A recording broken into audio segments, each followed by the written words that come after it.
All right, welcome back on SportsLine. We're talking racing tonight. The 60th season at the Nashville Fairgrounds Speedway drops the green flag coming up this Sunday, April the 2nd. Grandstand gates open at noon. Racing starts at 1:30. Tony Formosa from the track is here. And with you, Chase Johnson. And you know what? You will do a better job of introing him. He's a rising star. I can tell people at home that. But give me some of the credentials of this youngster here. Well, this young man has won just about everything he's competed in. He's never been in a full-body stock car, but other than his practice sessions that he's had at the track.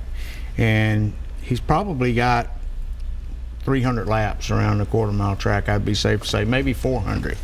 And he's turning very impressive times. He has very well adapted to the race car just right off the bat. He's got an excellent car. His dad's a former champion, like I said, so they got a great crew, a great team, great equipment. But the thing that amazes me about Chase more than anything, I knew that he would be able to drive the race car. And the quarter-mile track, Steve, is extremely hard track to drive. Personally, I never liked the track because it was just, you can very easily miss your marks. If you miss your marks, then you'll slide up a lane or half a lane and somebody gets under you. So here's the deal. Not only does he have his sights set on driving this race car and learning, but he knows where he's going. So, and he can't do anything but get any better. He just turned 11 years old, and but he had a very impressive resume, and the insurance company took him on board, no problem whatsoever. And so, you know what? If you're not a racing fan, that's okay.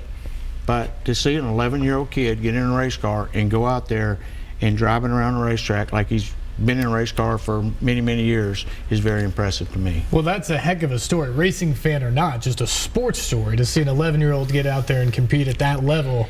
He is by far the youngest driver in the history, the 60-year history of the Fairgrounds Speedway. Is by far the youngest driver in the history of the racetrack. I was just going to get to that. Chase, you make history on Sunday. How excited are you for this? I'm pretty excited. What do you think the feeling's going to be like when you get out there and you see the green flag go and you hit the gas or you hit the pedal on Sunday? I'm just going to hit my marks and just, that's about all. And I'm glad that I'm there. So when was the first time you got in? I don't even know if it was a car. It could have been a go-kart or something. But when was the first time you got behind the wheel of something and raced? I was 5 years old. No, 4 years old. 4 years old. And what kind of a machine was it at that time? It was a quarter midget. Quarter midget? So you've been going for about 7 years now. What's the thrill like when you get out there in the middle of a race? I just love to race. I love to pass people. I love to go fast. That the best part, when you can actually get around somebody and take the lead or get in front of somebody? Yes, sir. Have you been on the Fairgrounds Speedway up to this point? No. At all? No, sir. You have not. So this weekend will be your first opportunity? Yes, sir. What do you think about the big track and I guess the adult competition in a lot of ways? Well, I'm excited for it, and I'm not really nervous. Well, that's good. Ready to go. I'll tell you what, I was in a car with Tony last summer. I was pretty nervous, so 11-year-olds got me beat right now. Tony, what to expect for a young driver like Chase, who's going to get out there for the first time on Sunday? As someone who's been out there many times yourself, what do you think will happen when the green flag drops? Well, I drove my first race when I was 14, and I back then you weren't supposed to drive a race car unless you had a valid Tennessee driver's license. Of course, I didn't at 14, and I got to race several races. When Mr. Donahoe found out that I didn't have driver's license, he sidelined me for 2 years. So, you know, what were we doing when we were 11 years old? What were we thinking? We weren't thinking about getting out there and racing in a race car at 11 years old. So, let's put baseball on the street. I'll tell you what Chase's greatest accomplishment can be Sunday. To finish the race with all 4 corners left on his car, with all 4 wheels left on his car, his greatest accomplishment would be to finish the race. If he gets a top 3, that is bizarre. That's phenomenal. And I totally suspect him to finish in the top 3. I really do. Now, you asked him a while ago, what are you thinking about when the green flag drops? When the green flag drops, you don't think about but one thing: going straight, hitting your marks like he said, setting your car up where you get in a corner, getting back in the throttle as quick as you can without getting the car sideways or upset. We've had Chase actually got in a ride car with my son-in-law, which is a 2 or 3 time quarter-mile champion, and Jeffrey took him around in a 2-seater, and I think he might have learned a few things, a tip or two. So I think every time Chase goes out, he learns something new, and it's just like going to school. Every time you go to a class, you learn something new. So he can't do anything but get better. I'm really excited. Chase Elliott, the latest rising star to NASCAR, I don't think he's got anything on this kid. So if you want to see the next star, come on out to the Fairgrounds Speedways Sunday and watch this kid drive a race car. He's really good. Certainly high praise. Chase, going back to the first time you got behind any kind of machine when you were 4 years old, at what point for you did it go from, I'm just trying this out, this is just fun, something to do with my dad or with my friends, to something that really got competitive, and that part of you that you said when you pass somebody, you know, that's the best feeling in the world? Yeah, I like the feel of it, and it made me excited always. Whenever I pass someone or take the lead or win a race, I just like to win, and yeah. And if I'm not mistaken, your dad is a former champion at the track, right? Yes, sir. How much of an influence has he had on your racing already? He's had a lot. Yeah, he's had a ton. What are some of the things you've done with him already to kind of learn and hone in your skills? Well, he tells me to hit my marks and where to go, and he sets up the car and all of that. Pretty nice to have that experience behind you, I would imagine. Just from a father-son perspective, what's it mean for you at this age that you get to share something? I mean, as I said, I'm 32 years old. I was terrified last summer when I got in there. The fact that you get to go out there and share this with your dad on weekends and so often, what's that mean to you? It makes me excited, like I said, and it just feels good. Well, that's excellent. Tony, as you get set for this weekend, people need to watch out for Chase, but you've got 8 different divisions going on, more than 600 laps expected at the track on Sunday. Talk about some of the other highlights. Well, you've got 6 quarter-mile divisions, which Chase runs in the 4-cylinder Pro Mod division, but you've got the front runners. You have the front runners. You have the Super Street. You have the sportsman cars. You have the golly, there's so many divisions right here. You have the Pest Doctor front runners. You have the USA Motor Machine Pro Mods. You have the Dale Holmes Construction Legends cars. You have the Clayton and James Super Trucks. You have the Big Machine Pro Late models, and it just goes on and on and on. You've come over here to some of the other divisions that we've got. You've got the Lewis Country Store Pure Stocks, presented by Batter's Box Bar and Grill, Advanced Auto Parts Super Street, Bill Freeman Sportsman, Clayton and James, Tennessee Whiskey Super Trucks, and the Big Machine Records Pro Late models. And we'll also have our party deck open for people 21 and up to come enjoy our new Clayton and James Tennessee whiskey. So come out and try it out. We're having our world's famous money drop, our Easter egg hunt. We're giving away a big screen TV. Lots of fun for the family. Good family atmosphere. We have non-smoking, non-alcoholic section for the people that want to just come out and bring their family and enjoy racing. There's fun for everyone. It's only $10, and I guarantee you, if you don't get your money's worth, come see me and I'll give you money back. If you don't get your money's worth, you've got a problem of your own, right? Because it's a lot of good entertainment, great racing at the Fairgrounds Speedway. Let's go back to the phones now, and Bruce. Bruce, good evening. You're on with Tony and Chase and Steve here on SportsLine. How you doing, Tony? Doing great. A long time no see, Tony. I used to come to your shop a long time with my son. We went and saw you. Oh, yeah. Well, I remember when you raced the number 86 Shoney's car. Yeah. That was a pretty good while ago. I raced for 43 years, and I've retired now, and I've got my sights set on promoting the Speedway. I'm glad. I'm very good to hear that. Yeah, I've thoroughly enjoyed it, and it's been more than an adventure for me. All right, Bruce, we appreciate the call. Anything else? That's about it. All right, we appreciate it, Bruce. Have Thanks a great for calling. night. Thanks for calling in. Phone line's still open for a few minutes here, 737-7767 if you'd like to get in. I think that brings up a good point. I'd be remiss if we don't talk about kind of the status of the Fairgrounds Speedway because, frankly, it's been up in the air. Up until you took it over, it was very much in doubt. You've made steady progress over the last several years, but in terms of lease situations, race counts, all those sort of things, those are the questions that I think real race fans around here consistently have. So going into the 2017 season, where do you stand? Well, actually, my lease runs out in December the 31st of 2017. Now, right now, there's a 5-year RFP out for the leaseholder for the next 5 years for the Fairgrounds Speedways. I certainly hope that it's going to be myself and my administration. We are doing everything. We have done all of the requirements. We have fulfilled every obligation and more on our contracts. We've only had the Speedway 1 year at a time. And you know yourself, there's not a lot you can do with something if you just have it one year at a time. So 1 year, 1 year, 1 year, 1 year. There are a lot of things that we like to do that we haven't been eligible to do that we will do if we secure the 5-year lease.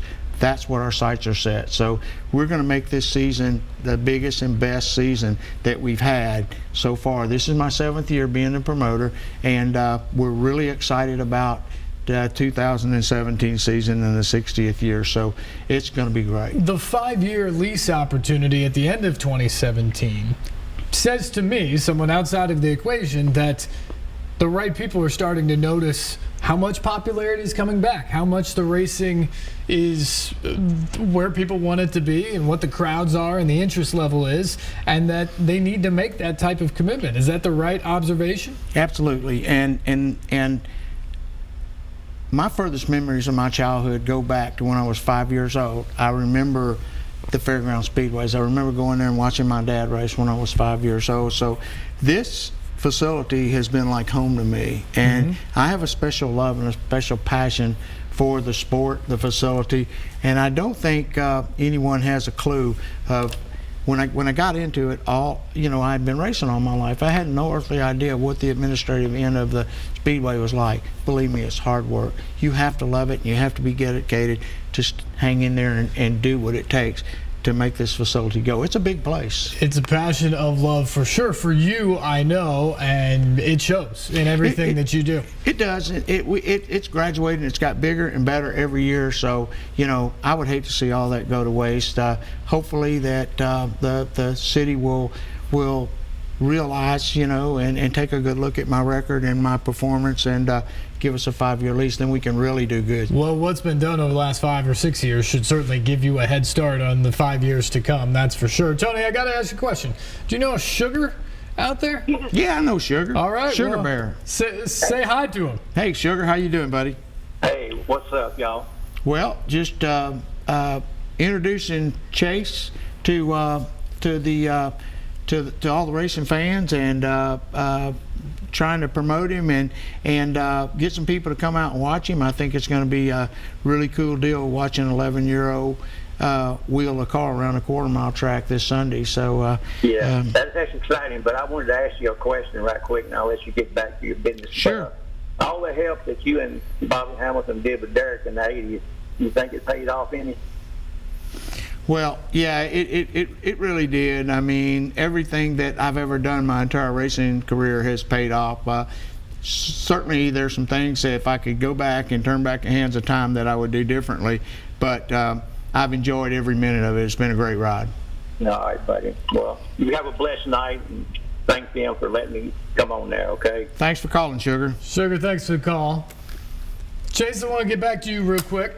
Tony said it would be a good run Sunday for someone in your shoes, or I guess in your seat in the car, to just get around the track basically in one piece. What's your goal on Sunday? To finish in the top 3 and finish the race and have my car in all one piece. Those are all good goals, that's for sure. And to be out there, I mean, you have so much in front of you in your racing career, just 11 years old. What do you want to do? What's the ultimate goal for you? Where would you like to be someday? I'd like to hit NASCAR and win the Daytona 500 and more. Those are perfect goals, and I think you've seen that there's a track record of success from guys who were in your shoes, not even as young as you, but guys who followed that path from the Fairgrounds Speedway to other places and up to NASCAR at that level. Do you have a favorite driver out there right now? Besides your dad, he's in the studio, so who's going right now for you in NASCAR? Martin Truex Jr. And what do you like about him so much? I like his story because his girlfriend, she just has cancer, and I like to see him win. Yeah, absolutely. Well, we wish you the best of luck this weekend. Have fun out there. Enjoy it, okay? Yes, sir. Chase Johnson, a superstar, just 11 years old. He's going to be the youngest driver ever in 60 seasons at the Nashville Fairgrounds Speedway coming up on Sunday when they drop the green flag. First race at 1:30 on Sunday. Tony Formosa, before I let you go, I want to get through the 2017 schedule real quick. By my count, you got, is it 8 races, including the All-American 400? That is correct. Basically one a month. Maybe a little bit more than that throughout the course of the summer, but a long season, and I think you've kind of found a wheelhouse, having talked to you about the race count over the last several years. From the first couple years when you took over, I think the schedule was very limited, and now you're getting up to where you're more consistently every few weeks throughout the pleasant weather time of the year. Exactly, and I think one of the ultimate things that we have going for us at the Speedway was I think we were really blessed. At first, you know, they only gave us 5 races, and then they gave us 9, and they said keep it below 10. And we will add some special events if we secure the lease for the next 5 years. We will probably go to as many as 10, maybe 12 racing events. But we also want to do some demolition derbies. We want to do some monster truck events and a lot of things like that. So the dates are there for us. But I got to tell you, what Chase said a while ago about his dream of winning the Daytona 500. It's pretty special. Let me tell you something that's cool about that. The Fairgrounds Speedways has produced more Daytona 500 champions than any and all other tracks combined it. So I think that's pretty cool about it. And I think it means it's pretty possible for absolutely. a young guy like Chase.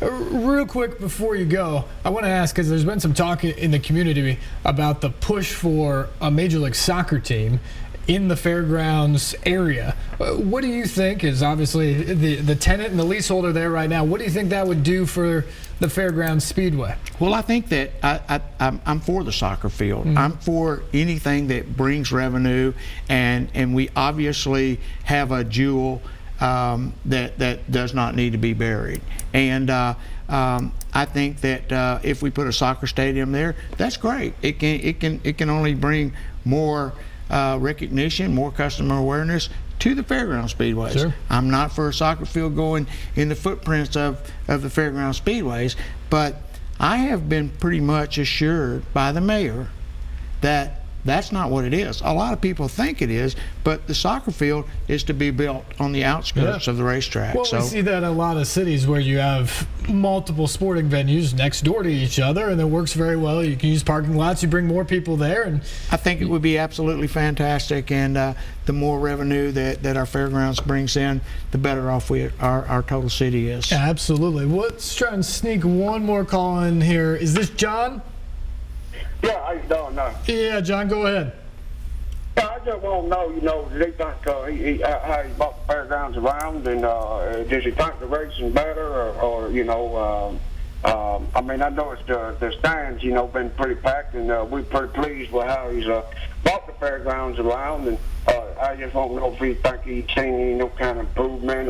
Is it better running monthly, or has he ever thought about doing back to a weekly racing series, or what like it used to be when I was a child, and I didn't know. All right, John, we appreciate the call. We've talked a little bit about that with the race count. And that's a great question, Steve, but it's different now. Back in the 60s and the 70s, we didn't have a pro football team. We didn't have a hockey team. We didn't have a baseball team. We didn't have all of these other things that we have now. Right. And so, back then the biggest venue we had was stock car racing. So I think that the competition is really tough in the entertainment business, but I'll guarantee you one thing: you can't not go anywhere in the city of Nashville or the state of Tennessee, and I'm almost not comfortable saying the United States of America, and pay $10 and get the kind of entertainment that you can get at the Fairgrounds Speedway. Cradle of stock car racing. It's unheard of. Terrific place, terrific entertainment. Again, Grandstand opens at noon on Sunday, 1:30. They drop the green flag. $10 to get in, $5 for kids 4 and under is free. They'll have the money drop, free TVs, all that good stuff. Fairgrounds Speedway, Nashville.com if you want more information, or just head on out there on Sunday. Tony Formosa, Chase Johnson. Chase, good luck this weekend. Have fun, okay? Thank you. Thanks for coming in. Tony, always good to see you. Thanks, Steve, for having us. Enjoy Sunday. We got to take a break. When we come back, Cameron Neubauer, the new women's basketball coach at the University of Florida, leaving Belmont after 4 successful seasons. We'll get to him on the other side.